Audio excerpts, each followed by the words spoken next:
Hello, welcome to this channel, and to this video I will tell you about how to pronounce J sound.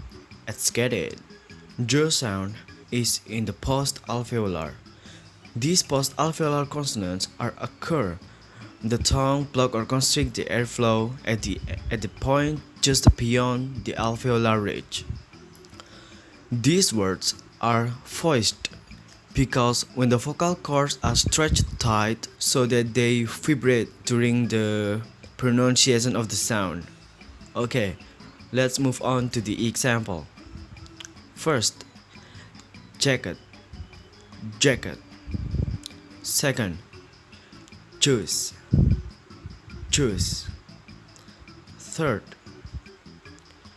giraffe, giraffe. Fourth, genetic, genetic. So that's all today for this video. Thank you very much for watching, and I will talk to you all later.